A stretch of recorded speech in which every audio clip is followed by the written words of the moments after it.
Hello everyone, welcome to Uttam's academy turning point Kadapa. మరి మనకి APPSC group 2 నుంచి ఒక మంచి అప్డేట్ రావడం జరిగింది. ఎగ్జామినేషన్ కూడా మనకు 25 జరగబోతా ఉంది. దీనిలో ఎటువంటి మార్పులు లేవు. మరి చాలామంది మన ఏపీపీఎస్సీ మెంబర్ అయినటువంటి సుధీర్ గారికి పెట్టడం జరిగింది, సార్ మాకు 20 days అయితే పోస్ట్పోన్ బాగుంటుంది, 1 month పోస్ట్పోన్ బాగుంటుంది అనేసి. కానీ పోస్ట్పోన్ అయ్యే ప్రసక్తే లేదు. మిగతా వాళ్ళతో పోల్చుకుంటే కానిస్టేబుల్స్ కానీ డిఎస్సి కానీ టెట్ వాళ్ళతో పోల్చుకుంటే గ్రూప్ 1 అండ్ గ్రూప్ 2కు సఫిషియెంట్ టైం వచ్చింది. కాబట్టి ఇంకా మీరు పోస్ట్పోన్ కాలు కోరుకోవద్దండి. వాడికి క్లోజ్ చేసుకుంటే మళ్ళీ ఫర్దర్ ఎగ్జామ్స్ మళ్ళీ వస్తున్నాయి. మనకు చాలా ఎగ్జామ్స్ ఉన్నాయి, ఇంకా మనకు రైల్వే నుంచి వస్తున్నాయి, ఫారెస్ట్ నుంచి వస్తున్నాయి. కాబట్టి వాటి ప్రిపరేషన్ కొనసాగించుకోవచ్చు ఈ యొక్క సమయంలో. మనకి ఎందుకంటే రేపు హాల్ టికెట్స్ డౌన్లోడ్ అవుతున్నాయి కాబట్టి ఎగ్జామినేషన్ పోస్ట్పోన్ అయ్యే ప్రసక్తే లేదు. కాబట్టి సిన్సియర్గా ప్రిపరేషన్ కొనసాగించండి, అనవసరంగా టైం వేస్ట్ చేసుకోవద్దు. సో సుధీర్ గారు కూడా చెప్పడం జరిగింది, పోస్ట్పోన్ కాదు, మీరు నమ్మొద్దండి, ఎవరు మనం నమ్మొద్దండి, ఎగ్జామ్ జరగబోతా ఉంది అని చెప్పడం జరిగింది. అయితే దానికంటే ముందుగా మనకి ఏమంటే ఇక ప్రిలిమ్స్ టు మెయిన్స్ రేషియో ఎంత ఉంటుంది అని చాలామంది చాలా సందిగ్ధంలో ఉన్నారు.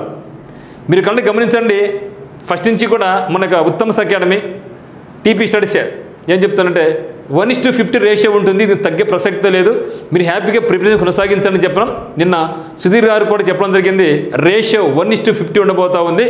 అంటే మనకు మొత్తం ఖాళీల సంఖ్య 900 ఉన్నాయి. 900 ఇంటూ ఎంత మరి చెప్పింది 50 అంటే ఎంత 45,000 మంది క్వాలిఫై కాబోతున్నారు. మెయిన్స్కు 45,000 మంది క్వాలిఫై అవుతున్నారు. కాబట్టి మీరు వర్రీ కావాల్సిన అవసరమే లేదు. ఒక రకంగా చదివిన వాళ్ళందరూ కూడా మంచిగా ఎవరైతే బెటర్ పెర్ఫామ్ చేస్తున్నారో, బాగా చదువుతున్నారో మీరందరూ కూడా క్వాలిఫై అవుతారు. దీనిలో ఎటువంటి డోకా లేదు. కాబట్టి మరి రేష్ అయితే మాత్రం ఇప్పుడు 1:50 అని మనకి ఏపీపీఎస్సీ మెంబర్ పరిగే సుధీర్ గారు తను ట్వీట్ చేయడం కూడా జరిగింది.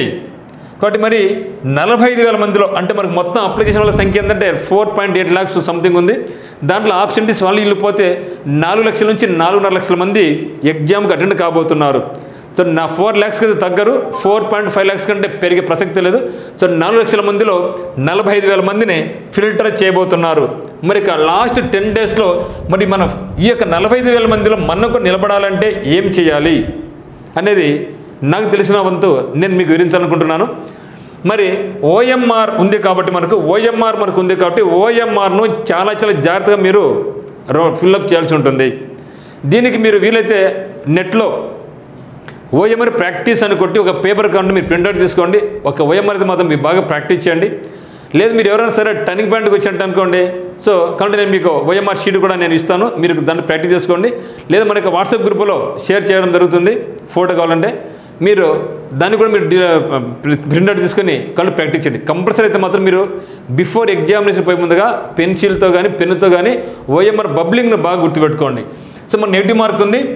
సో రేషియో వచ్చేసి 1:50 ఉంది. దీనిలో చాలా సందిగ్ధం ఉన్నమాట.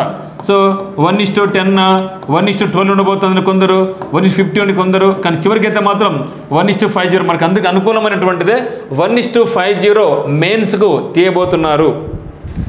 మరి నెగిటివ్ మార్క్ ఉంది కాబట్టి 1/3 నెగిటివ్ మార్క్ మిత్రమా. సో 1/3 నెగిటివ్ మార్క్ ఉంది కాబట్టి చాలా జాగ్రత్తగా ఉండండి. ఎవరో కొన్ని వీడియోస్ చెప్తున్నారు అనమాట, మీరు అన్ని కౌంట్ చేసుకోండి, మీకు అన్ని ఏళ్ళు ఎక్కువ వచ్చింటే అంగ ఎక్కడ దీనికి తక్కువ వచ్చి అన్ని బిల్ పెట్టుకోండి, సీల్ పెట్టుకోండి అనేసి, అది మంచి పద్ధతి కాదు. సో ఎటువంటి పరిస్థితి తీసుకున్నా కూడా ఒక సైంటిఫికల్గా తీసుకున్నా కూడా అది దానికి ఎటువంటి ఆధారం లేదు. కాబట్టి మీరు అన్నీ చేద్దండి, మీరు ఎందుకంటే మనకు వచ్చిన క్వశ్చన్లో కూడా ఏలు ఉంటాయి, బీలు ఉంటాయి, సీలు ఉంటాయి, అన్ని సమానంగా ఉంటాయి, దానికి మాత్రం చెప్పరు. అన్ని కౌంట్ చేసుకోవాలా.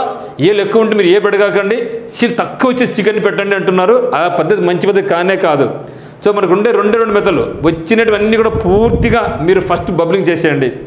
రాలేని వాటిలో కూడా కొన్ని మనకి ఏమంటే 50-50 ఉంటాయి. సో 50-50 అంటే మీకు డెఫినెట్గా ఇది కానీ అది కానీ ఉంటుంది అని ఖచ్చితంగా ఉంటుంది. అటువంటి వాటిని కూడా మీరు కంపల్సరీ అటెంప్ట్ చేయండి. ఎందుకంటే వచ్చే 1 మార్కు పోతే 1/3 మార్కు. సో అక్కడ మనం బెనిఫిట్ పొందుతాం. ఒక సైంటిఫికల్లీ కానీ ఒక ప్రాబిలిటీ ప్రకారం తీసుకున్నా కూడా 50-50 పెట్టుకుంటే మాత్రం మనకు ప్లస్ పాయింట్ కానీ నెగిటివ్ వచ్చే పాయింట్ లేదు. మరి మార్కులు ఖచ్చితంగా పెరిగి తీరుతాయి. కాబట్టి 50-50కి మాత్రం మీరు కంపల్సరీ ఇవ్వండి. అదే మాదిరి ఆప్షన్స్ చూసినప్పుడు 1, 2, 3, 4 ఆప్షన్స్ ఉంటాయి. ఈ యొక్క 4 ఆప్షన్స్లో ఆ యొక్క క్వశ్చన్ చూస్తే మీకు డెఫినెట్ తెలిసిపోతుంది, ఈ యొక్క ఆప్షన్ అయితే కాదు అని తెలిసిపోతూ ఉంటుంది. సో అటువంటి వాటిని కూడా 2 కావని తెలిసినప్పుడు మీద 2 కూడా మీరు అటెంప్ట్ ఇవ్వచ్చు, దాంట్లో ఎటువంటి తప్పు లేదు. అంతేగాని నాకు సీలని తక్కువ వచ్చినాయి కాబట్టి సీలని రుద్దు, నాకు డీల్ తక్కువ వచ్చిన అన్ని డీల్ పెట్టుకుంటా అంటే మీరు బోర్ల పడతాం, ఇబ్బంది పడలేదు. సో డెఫినెట్గా కట్ ఆఫ్ మార్క్ అనేది ఏమనుకుంటున్నామంటే 150 మార్క్స్ కదా. సో 150 మార్క్స్ మనకు 45,000 మందిని తీసుకుంటారు కాబట్టి డెఫినెట్గా 75 మార్క్ కట్ ఆఫ్ మార్క్ ఉండబోతుంది. అంటే 50% మార్క్స్ వస్తాయి. సో 50% మార్క్స్ వస్తే మాత్రం డెఫినెట్గా డ్యామ్సర్గా మెయిన్స్కు క్వాలిఫై అయ్యే అవకాశం ఉంటుంది. సో 90 మార్క్ క్రాస్ చేసుకుని పోవాలి కాబట్టి.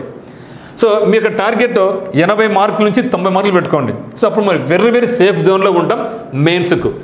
మరి మీరు చేసిన క్వశ్చన్లు బిలో ఒక 30-40 అనుకోండి క్వశ్చన్స్, అప్పుడు కానీ మీరు పెట్టుకోవాలి. ఏదంటే వచ్చారని పోతే ఇంకా నాకు రాదు అనుకున్నప్పుడు అయితే మాత్రం అన్ని రౌండ్ చేయండి. సో లేకుంటే నేను క్వాలిఫై అవుతానని జాగ్రత్త పడినప్పుడు మాత్రం అనవసరంగా మీరు అటెంప్ట్ చేయమాకండి. తెలిసిన క్వశ్చన్స్ మాత్రమే మీరు అటెంప్ట్ చేయండి. మరియు 50-50 అంటే ఆప్షన్స్ ఇది కానీ అది కానీ ఉంది అని తెలిసిన వాటి కూడా అటెంప్ట్ చేయండి. క్వశ్చన్ పూర్తిగా తెలియకపోతే, క్వశ్చన్ పూర్తిగా అవగాహన లేకపోతే మాత్రం అటువంటి క్వశ్చన్ అసలు అటెంప్టే చేయొద్దండి.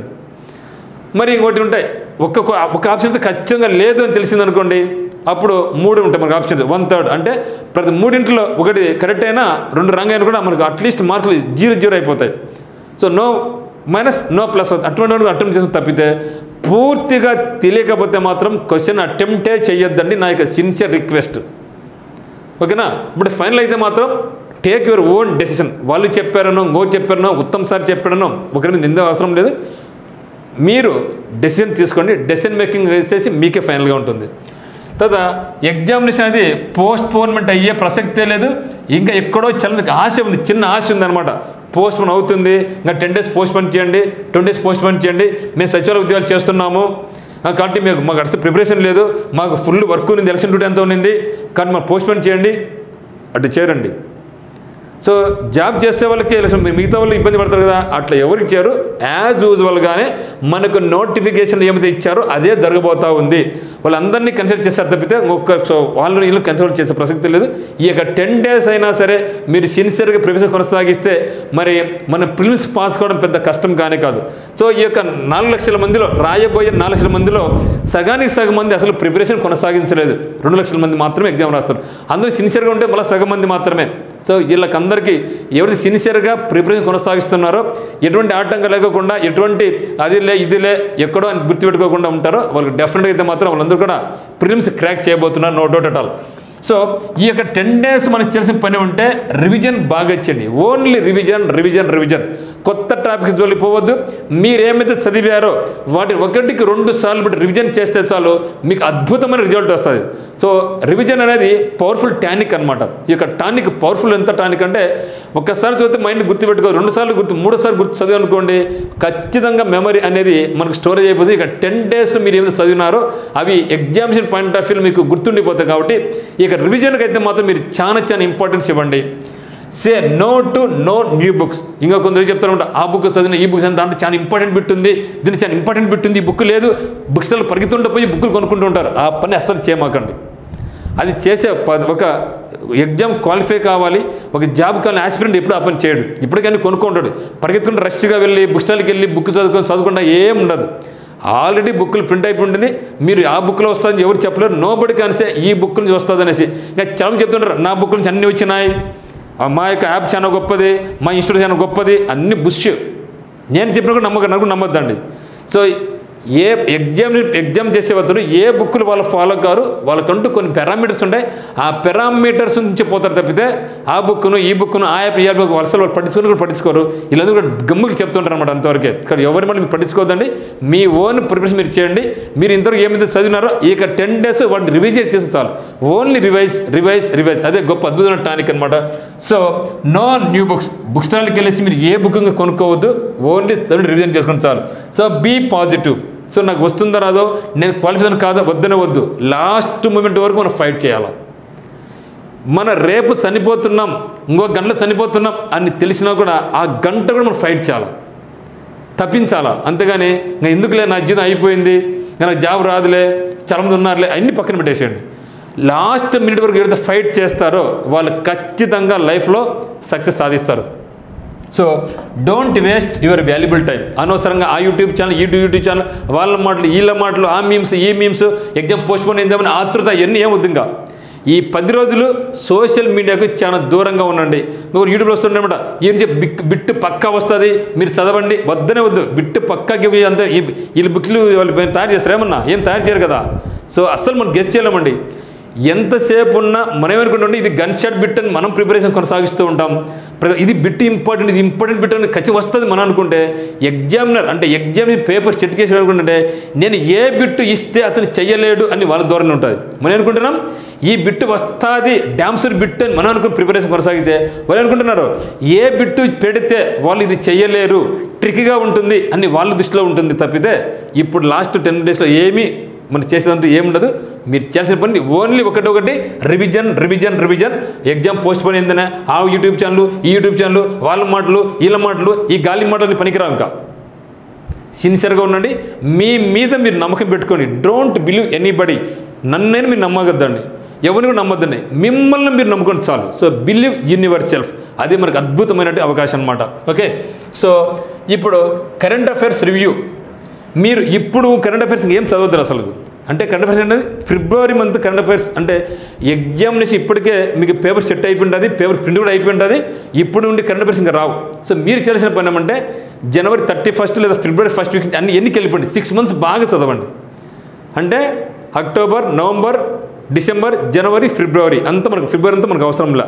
ఓకే, జనవరి, December, November, October, September, August, June, July వరకు బాగా చదివేసండి. వీలైతే ఒక 2-3 సార్లు రివైజ్ చేసుకోండి. అదేవిధంగా చాలామంది బాగా చదివినారు కానీ ఈ యొక్క మ్యాథ్స్ నాకు రాదు. ఇప్పుడు నేను చాలాసార్లు అడుగుతూ ఉంటాను అనమాట మన దగ్గర ప్రిపేర్ అయ్యి పిల్లల్ని. మెంటల్ ఎంతవరకు చదువుతుంటే సార్ నాకు మెథడ్ రావడం లేదు సార్, నేను చేయలేదు సార్, నేను వదిలేసిన సార్, వద్దు. సో మెంటల్ ఎబిలిటీలో రీజనింగ్ పార్ట్ అనేది ప్రతి ఒక్కరికి నాన్ మ్యాథ్స్ అయినా మ్యాథ్స్ అయినా చాలా ఈజీగా ఉంటుంది. మీరు ఇంతవరకు చదవకపోయినా సరే ఇప్పుడైనా సరే రీజనింగ్లో కొన్ని ఇంపార్టెంట్ పార్ట్స్ ఉంటాయన్నమాట. అనాలజీ అని, క్లాసిఫికేషన్ అని, కౌంటింగ్ ఫిగర్స్ అని, వర్డ్ సిరీస్ అని, కోడింగ్ డీకోడింగ్ అని, ఇటువంటి చాలా సింపుల్ కొన్ని ఉంటాయి. వాటినైతే మాత్రం మీరు వదిలిపెట్టద్దండి. సింపుల్గా ఉంటాయి, ఈజీగా ఉంటాయి, మీరు వాటిని గుర్తుపెట్టుకుని. కొన్ని కఠినమైన టాపిక్స్ కొన్ని ఉంటాయి, ఆర్గ్యుమెంట్స్ అని, అజంప్షన్స్ అని, కోర్స్ ఆఫ్ యాక్షన్స్ అని. ఇవి మీరు ఎన్ని చదివినా కూడా లాస్ట్ కల్లా అక్కడ మీ యొక్క మైండ్ను బ్యాలెన్స్ పెట్టి ఉంటుంది తప్పితే అక్కడ రూల్ స్కిల్స్ ఏమి ఉండవు. కాబట్టి ఈజీగా ఎక్కడ వస్తున్నాయో వాటిని ఒకసారి చూడండి. రాని వాటి మీద మీరు దృష్టి పెట్టకాకండి. నేను ఆ టాపిక్ అయిపోయినా ఈ టాపిక్ అలా ఏం వద్దుగా, అన్నీ అయిపోయింది, కథం అయిపోయింది. ఎవరికి 150, 150 ఎవరు తెచ్చుకోలేడు. ఎంత పెద్ద పోర్టుగాల్ అయినా సరే 150 out of 150 ఎవరికి రావు. అది గుర్తుపెట్టుకొని మీరు ప్రిపరేషన్ కొనసాగితే చాలు మిత్రమా. సో కట్ ఆఫ్ మార్క్ అనేది నాకు తెలిసి 50% వచ్చిన వాళ్ళందరూ కూడా ఈ యొక్క 45,000 మెంబర్స్లో ఉండబోతున్నారు. మీరు కూడా ఉంటారు. ఈ టిప్స్ అయితే మీరు ఫాలో కండి. So no new books, don't waste time, always be happy, be positive, don't believe others words, believe in yourself. ఎందుకంటే మీరు చిన్నవాళ్ళు కాదు, ఆశామాషి వ్యక్తులు కాదు, మీరందరూ కూడా మంచి వెరీ టాలెంటెడ్, మీ దగ్గర మంచి క్వాలిఫికేషన్ ఉంది, మంచి మైండ్ ఉంది, మంచి యాటిట్యూడ్ ఉంది. సో కాబట్టి మీ మాట మీరు వినండి తప్పితే పక్క వాళ్ళ మాట ఆ బుక్లో బాగుంది ఈ బుక్లో ఉంది ఏం వద్దుగా. సో ఈ యొక్క 10 days మీరు ఎవరైతే రివిజన్ చేసుకుంటారో డెఫినెట్గా మీరు అందరూ కూడా ప్రిలిమ్స్ నుంచి మెయిన్స్ దాటి బయటపడవచ్చు, క్రాక్ చేసుకోవచ్చు. ఆ తర్వాత మీరు డెఫినెట్గా ఈ యొక్క మెయిన్స్ ఎగ్జామ్స్ ప్రిపరేషన్ కొనసాగించవచ్చు. అన్ని పక్కన పెట్టేసి ఈ యొక్క 10 days మాత్రం ఓన్లీ రివైజ్ చేయండి. డెఫినెట్గా మీరందరూ సక్సెస్ చేయబోతున్నారు. సో అందరికీ all the very best. Thank you for watching. But please remember ratio 1:50 ఉంది. 45,000 మంది క్వాలిఫై కాబోతున్నారు మెయిన్స్కు. అందులో మీరు కూడా ఉండి తీరాల్సిందే. Thank you for watching.